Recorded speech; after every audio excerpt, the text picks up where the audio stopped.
Hello guys, how are you? I hope all well. चलते हैं class में। और क्लास में अभी तक हम कमीशंस को पढ़ रहे हैं, जो कि अभी हम आफ्टर इंडिपेंडेंस जो हमारे कमीशंस आए एजुकेशन को लेके वो हम पढ़ रहे थे।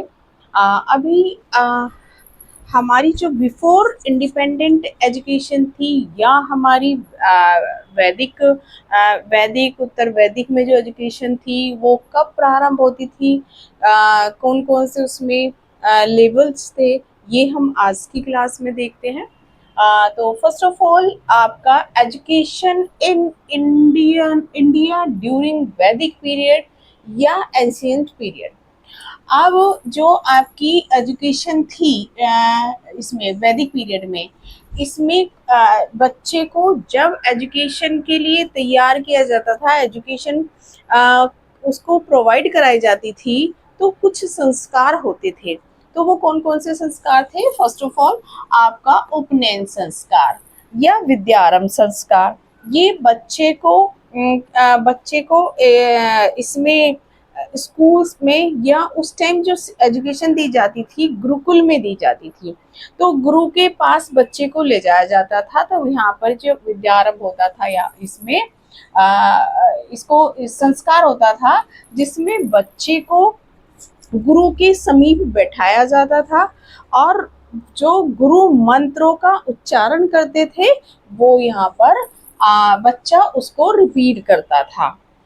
ऐसे ही जो ये जब बच्चा पूरी अपनी एजुकेशन कंप्लीट कर लेता था, तो वो उसकी जब 25 इयर्स की एज हो जाती थी, तो ये समावर्तन संस्कार होता था।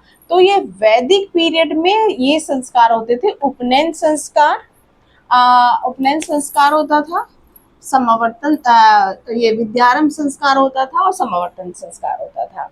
तो इसकी भी हर एक इसके लिए उस टाइम पे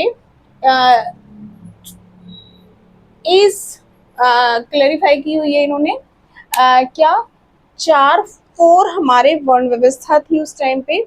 ब्राह्मण, क्षत्रिय, शूद्र, वैश्य और शूद्र, चार वर्गों में जो हमारा समाज था वो डिवाइड था। तो अब इसमें इन्होंने हर एक बच्चे की अलग अलग एज यहाँ पर बताई है। हर एक जो ब्राह्मण के बच्चे की जो ये संस्कार होता था, उपनयन संस्कार, उसका 8 इयर्स में होता था, राइट। जो क्षत्रिय का बच्चा था उसका 10 इयर्स में होता था। जो वैश्य का बच्चा था उसका उपनयन संस्कार आपका 12 इयर्स में होता था।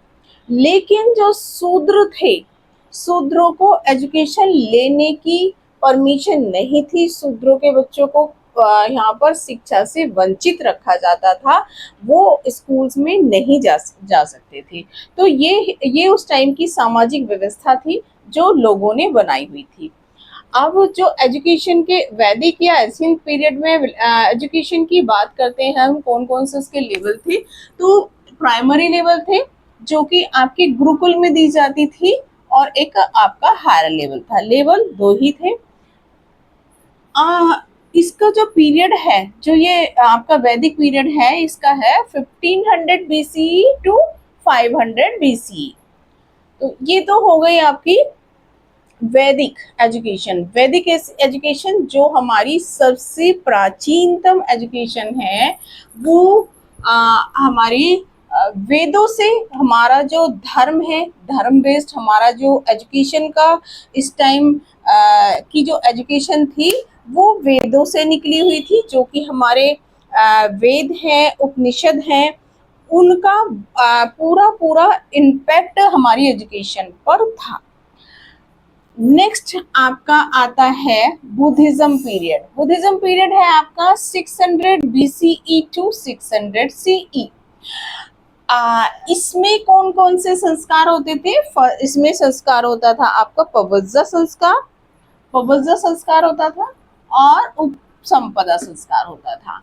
जब ये संस्कार होता था तो बच्चे की यहाँ पर इनके उसमें 8 इयर्स बताइए। तो यहाँ पर 8 इयर्स होती थी बच्चे का जब एजुकेशन में एडमिशन होता था। ऐसे ही उपसंपदा संस्कार जब होता था तो वो 20 ईयर्स का होता था। वहां पर जब वैदिक पीरियड है वहां पर एजुकेशन दी जा रही है गुरुकुल में, लेवल आपके प्राइमरी और हायर ही है। सेम यहाँ भी आपके लेवल प्राइमरी और हायर ही थे, हायर ही थे, लेकिन यहाँ पर इन्होंने इनकी जो एजुकेशन दी जाती थी यहाँ पर मठ और बिहारों में दी जाती थी। और धीरे धीरे जैसे जैसे ये डेवलप हुए थे, एक एक तो ये जब डेवलप हुए तो इन्होंने बहुत सारे विश्वविद्यालय भी ओपन किए, जैसे कि हम ये नालंदा विश्वविद्यालय है, विक्रम विश्वविद्यालय है, बहुत सारे ऐसे विश्वविद्यालय भी यहाँ पर ओपन हो गए थे हायर एजुकेशन के लिए।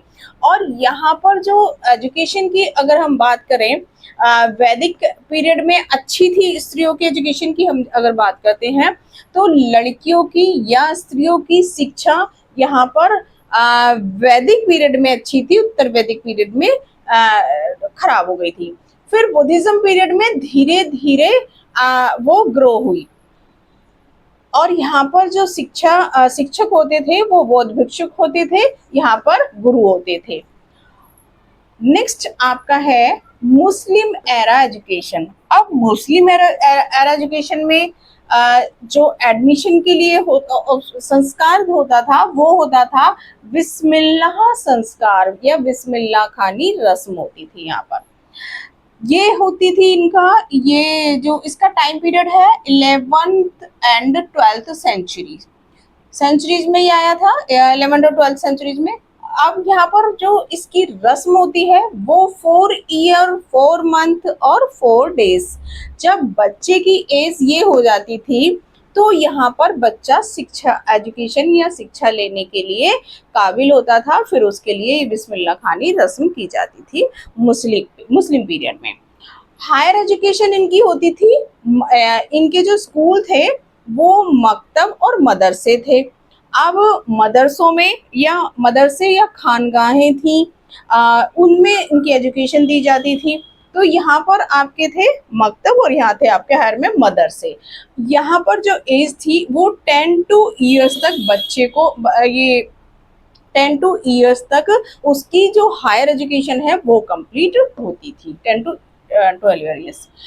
अब जो यहाँ मकतब मदरसे हो गए और यहाँ जो गुरु होते थे यहाँ पर होते थे गुरु, जैसे यहाँ गुरु है, वैदिक में गुरु है, यहाँ पर आपके बौद्ध भिक्षु हैं और यहाँ पर होते थे मौलवी। मुस्लिम पीरियड में मौलवी जो टीचर होता था उसको मौलवी बोलते थे। तो यहाँ तक तो हो गई हमारी आपकी वैदिक, बुद्धिज्म और मुस्लिम। अब है हमारी 18th सेंचुरी टू 1947। अब यहाँ पर जो एजुकेशन थी यहाँ पर आ गए थे हमारे ब्रिटिशर्स। जब यहाँ से मुस्लिम पीरियड खत्म होता है तो इसके बाद हमारी मॉडर्न एजुकेशन से स्टार्ट हो जाती है और यहाँ पर है Britishers in the 18th century in East India Company turned its attention to education in India।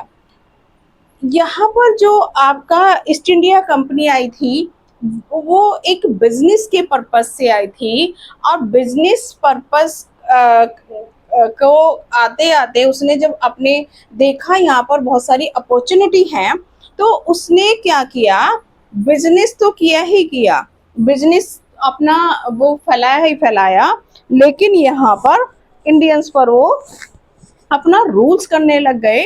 यहाँ पर उन्होंने अपना पैर जमा लिए, व्यापार के नाम पर उन्होंने यहाँ पर अपने जो अपनी गवर्नमेंट के अकॉर्डिंग यहाँ पर रूल करने लग गए। और फिर यहाँ की एजुकेशन जब यहाँ पर रूल करने लग गए तो यहाँ की जो भी एजुकेशन का सिस्टम है उन्होंने अपने अकॉर्डिंगली जो भी ब्रिटिश के रूल्स थे, ब्रिटिश की जो एजुकेशन थी, ब्रिटिश में जो भी यूनिवर्सिटियाँ चल रही थी, जो भी वहाँ के मिशनरी थे, तो उनके अकॉर्डिंग यहाँ पर भी एजुकेशन का सिस्टम किया गया।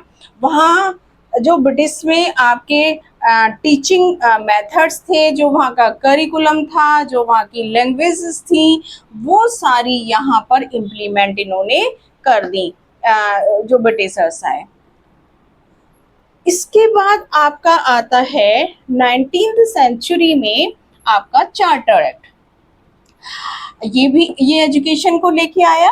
चार्टर एक्ट में इन्होंने एजुकेशन की जो यहाँ पर चल रही थी उसका इन्होंने इन्वेस्टिगेट करने के लिए एक एक्ट ये बनाया।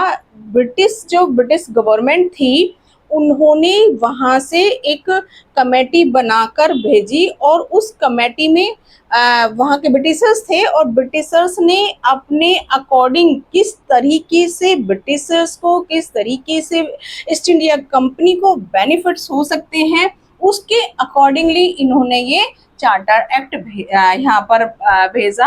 अब चार्टर एक्ट जब आया 1813 में, इस टाइम पर ब्रिटिश रूल कर रहे हैं तो अकॉर्डिंगली सारी चीजें ब्रिटिश के अकॉर्डिंग।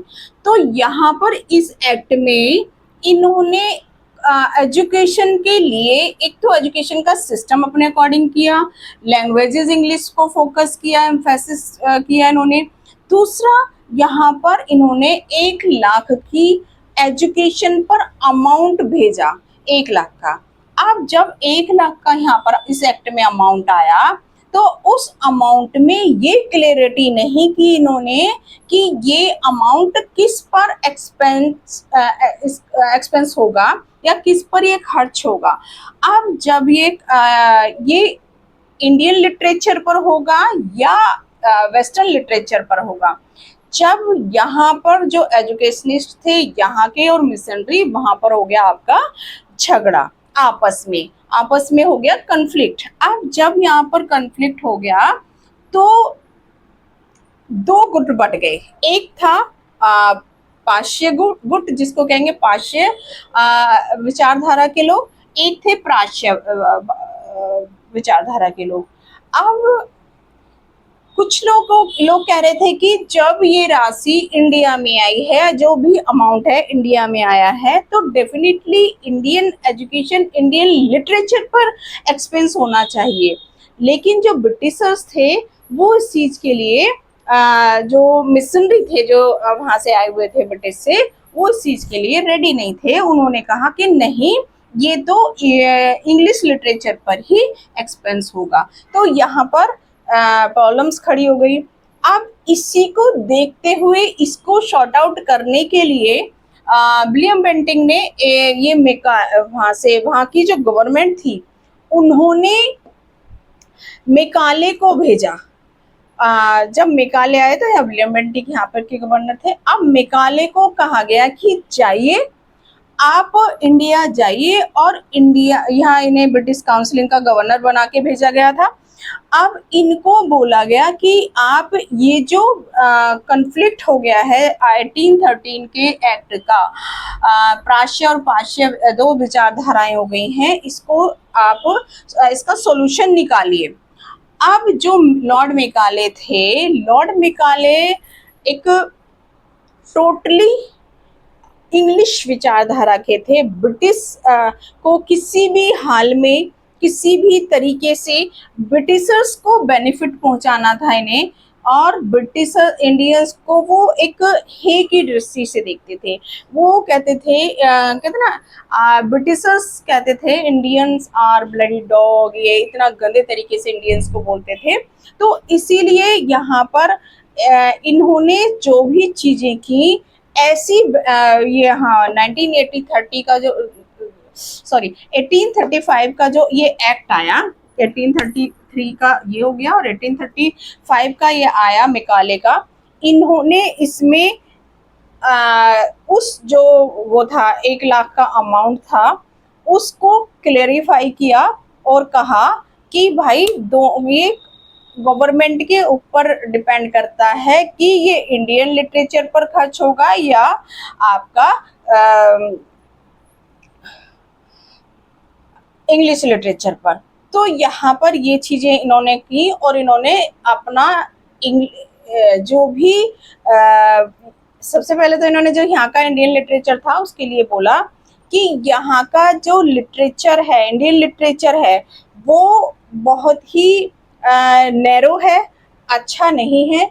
जो यहाँ फारसी और जो भी मुस्लिम वो लिटरेचर था फारसी का, और जो इंडियन लिटरेचर था, वो सारा होल वर्ड इंग्लिश की जो एक अलमारी है उसके बराबर भी नहीं है, या उसके बराबर है। यहाँ पर इन्होंने ये चीज लॉर्ड मेकाले ने कहा। तो इन्होंने बहुत ही एक नेगेटिव एरा इंडियन लिटरेचर के प्रति रखा। नेक्स्ट आया आपका वुड डिस्पैच। अब वुड डिस्पैच में की बात करते हैं तो वुड डिस्पैच को इन्होंने इसको इंडिया का मैग्ना कार्टा भी कहा जाता है, क्योंकि जो इन्होंने एजुकेशन दी, जो इन्होंने सजेशंस दिए वुड डिस्पैच में, वो जो कहीं ना कहीं देखो, इंग्लिश को तो इन्होंने चाहे आपका चार्टर एक्ट है, चाहे लॉर्ड मेकाले है, चाहे वुड डिस्पैच है, चाहे उससे पहले का आपका 18th सेंचुरी में इन्होंने एजुकेशन, वो इन्होंने अपने ही बेनिफिट्स के लिए एजुकेशन की सिस्टम को अपनाया, अपना बेनिफिट देखा। लेकिन फिर भी कहीं ना कहीं जो वुड डिस्पैच आया, ये बहुत कुछ इंडियंस के लिए बहुत बेनिफिट्स लेके आया। इंडियंस की एजुकेशन के अकॉर्डिंगली इसमें चीज़ें थी, तो इसीलिए इसको मैग्ना कार्टा ऑफ इंडिया कहा जाता है। अब आ जाते हैं, ये तो थे 19th सेंचुरीज में सारे। इसके बाद इसमें आया ये 1854 का हो गया। देन आपका आता है हंटर कमीशन। हंटर कमीशन भी एजुकेशन को लेके आया। इनको भी कहा गया कि भाई आप देखिए, क्या इन्वेस्टिगेट कीजिए। तो इन्होंने जगह जगह जाके इन्वेस्टिगेट किया, इंस्टीट्यूशंस में गए, इंडिया के हर कोने में जहाँ भी ब्रिटिशर्स रूल कर रहे थे, जहाँ भी ब्रिटिश एजुकेशन को देख रहे थे, जहाँ भी उनकी रेस्पॉन्सिबिलिटी थी, वहाँ पर जा जाके इन्होंने एजुकेशनिस्ट से स्कूल्स के जो मैनेजमेंट्स थे उस टाइम पर, उस स्कूल्स के जो लोग थे स्कूल्स में और इंस्टीट्यूशंस में, जो भी उस टाइम चल रही थी संस्थाएं, वहाँ जा जाकर मैगजीन से, न्यूज़पेपर से, वहाँ से सबसे उनको डीपली इनकी स्टडी की। देन आपने सजेशंस इन्होंने दिए। तो हंटर कमीशन 1882 में आया यहाँ पर। 1882 में, ये 1854 में आया। अब आप आ जाते हैं ये 20th सेंचुरी में फर्स्ट आया इंडियन यूनिवर्सिटी कमीशन 1902 में। ये कमीशन आया, इसमें भी इस इंडियन गवर्नमेंट ने इसको अपॉइंट किया। और Indian government in the sense उस टाइम ब्रिटिश रूल कर रहे थे, अभी हम यहाँ पर इंडिपेंडेंट नहीं हुए हैं। यहाँ पर हम पर ये यहाँ से 18th सेंचुरी टू 1940 तक की हम बात कर रहे हैं, बिफोर इंडिपेंडेंट। तो यहाँ पर भी इन्होंने इन्वेस्टिगेट किया। ये यूनिवर्सिटी कमीशन था, यूनिवर्सिटी हायर एजुकेशन के को लेकर आया था। तो इन्होंने यूनिवर्सिटी का पैटर्न दिया कि कैसे कितनी उसकी एजुकेशन होनी चाहिए, कैसे आपको फैसिलिटीज़ प्रोवाइड करानी है, कितने इंस्टीट्यूशंस खोलने हैं, कौन सी कितनी यूनिवर्सिटीज़ होनी चाहिए, और यूनिवर्सिटीज़ में कौन कौन सी फैसिलिटीज़ होनी चाहिए, यूनिवर्सिटी से क्या एफिलेटेड होना चाहिए। ये सारी जो कॉलेजेस हैं उनको एफिलेटेड किस तरीके से होना चाहिए, और उनका कंट्रोल कैसे होना चाहिए, कैसे उनका इन्वेस्टिगेशन किया जाए जो भी इससे एफिलेटेड है। तो ये इसे लेके आया था। इसे ही इंडियन यूनिवर्सिटी एक्ट 1904 में आया था। इसमें भी यूनिवर्सिटीज एक्ट था। ये भी यूनिवर्सिटीज को का इन्वेस्टिगेट किया इसने। यूनिवर्सिटी कितनी खुलनी चाहिए, डीम्ड यूनिवर्सिटी कितनी होनी चाहिए, कैसे स्कूल्स कॉलेजेस एफिलेटेड होने चाहिए। तो इन्होंने भी अपनी कैसी हायर एजुकेशन होनी चाहिए, कैसे सेकेंडरी एजुकेशन होनी चाहिए, और कैसे आपकी प्राइमरी लेवल की एजुकेशन होनी चाहिए, यहाँ पर इन्होंने इस पर बात की है। उसके बाद आता है आपका सेडलर कमीशन, जो कि आपका 1904 में आया था। सेडलर कमीशन सैडलर कमीशन ने भी इन्वेस्टिगेट किया, एजुकेशन को इन्वेस्टिगेट किया, उस टाइम की जो भी प्रॉब्लम्स थी इन्होंने उसको शॉर्ट आउट किया। और सैडलर कमीशन जो था वो कलकत्ता विश्वविद्यालय में विद्यालय पर आया। अब इन्होंने अपना उस टाइम पर एजुकेशन में कहाँ कहाँ वो रिफॉर्म करना था, एजुकेशन को क्या करिकुलम में होना चाहिए, कैसे टीचिंग मेथड्स होने चाहिए जिससे कि एजुकेशन डेवलप हो जाए और बेटर हो, तो इन्होंने उस पर बात की। और इसमें मेन था जो कि आपका, हाँ, जो सैडलर कमीशन था वो मेन था जो कलकत्ता विश्वविद्यालय है उसके जो भी चीजें चल रही थी उससे रिलेटेड उनका इन्वेस्टिगेट करना था कि यहाँ पर क्या और चीजें की जाएं, क्या चीजें नहीं, क्या कौन कौन सी फैसिलिटीज और की जाएं। तो यहाँ पर ये इसको लेकर आया था जो आपका कलकत्ता कमीशन था। और इसमें कौन कई अध्यक्षों को जो भी थे उनको वो किया गया। और इसमें जितने भी आपके विश्वविद्यालय थे आपके उनको कंपेरेटिव मतलब कंपैरिजन किया गया जो सैडलर कमीशन था 1917 में, राइट। नेक्स्ट है आपका, नेक्स्ट आपका बेसिक एजुकेशन। बेसिक एजुकेशन के ये जो कि 1937 में आई थी, या वारधा स्कीम या नई तालीम। बेसिक एजुकेशन आपकी 1937 में वारधा स्कीम आई थी, उसी को हम बेसिक एजुकेशन कहते हैं। ये आपका नई तालीम भी इसको कहते हैं जो कि गांधी जी ने दी थी, गांधी जी ने दी थी। और बेसिक एजुकेशन में मेन फोकस किया गया था, क्राफ्ट बेस्ड एजुकेशन थी ये भी इसमें क्राफ्ट बेस्ड एजुकेशन थी। आपका क्राफ्ट को बहुत इसमें फोकस किया गया था वारदा स्कीम में, जिससे कि जो हमारे बच्चे हैं उनको, क्योंकि उस टाइम इंडिया कृषि प्रधान देश है और उनके जो स्किल्स हैं उनको डेवलप करने के लिए ये स्कीम आई थी। क्या ना, अभी जब हम बात करते हैं लर्निंग बाय डूइंग की बात करते हैं, तो ये जो बेसिक एजुकेशन थी, जो नई तालीम थी, जो आपकी वारदा स्कीम थी, वो हमारी मेन फोकस इन्होंने किया हैंडीक्राफ्ट को। दूसरा एक इन्होंने कहा कंपलसरी एजुकेशन, जो कि 7 to 14 ईयर्स के चाइल्ड को सभी को एजुकेशन मिलनी चाहिए, तो इन्होंने भी अपने सजेशंस एजुकेशन को लेके दिए।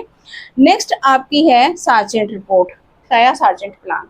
ये भी 1944 में आया, बिफोर इंडिपेंडेंट। इसने भी अपनी एजुकेशन पर, जो इंडिया में उस टाइम एजुकेशन चल रही थी, उसको इन्वेस्टिगेट किया, उसकी अपनी अपना एजुकेशन को प्लानिंग की कि भाई क्या हम डेवलप कर सकते हैं, कैसे करिकुलम बेस्ट कर सकते हैं अकॉर्डिंग टू इंडियन, कैसे हम टीचिंग मेथड से जो करिकुलम में हमारे ऑब्जेक्टिव्स रखे गए हैं उनको कैसे फुलफिल कर सकते हैं। यहाँ पर ये इन्होंने अपनी रिपोर्ट दी, और कैसे और हाँ चीज़ों को बेटर किया जाए वो आपने सार्जेंट रिपोर्ट में दी थी। तो ये थे हमारे अभी तक के जो हमने बिफोर इंडिपेंडेंट हमने एजुकेशन पढ़ी अभी तक की, वो हमने आज यहाँ पर एजुकेशन देखी। इसके बाद हम आफ्टर इंडिपेंडेंट कौन कौन सी हमारी कमीशन आए हैं वो हम देखेंगे। देन आपकी जो 1986 की हमारी NEP है, नेशनल एजुकेशन पॉलिसी, उसको हम यहाँ पर पढ़ेंगे। तो आज के लिए इतना ही, थैंक यू। बने रहिए मेरे साथ क्लास में, और आपका अपना अनुष्ठान चैनल है उसको सब्सक्राइब जरूर कीजिए, लाइक जरूर कीजिए। Thank you.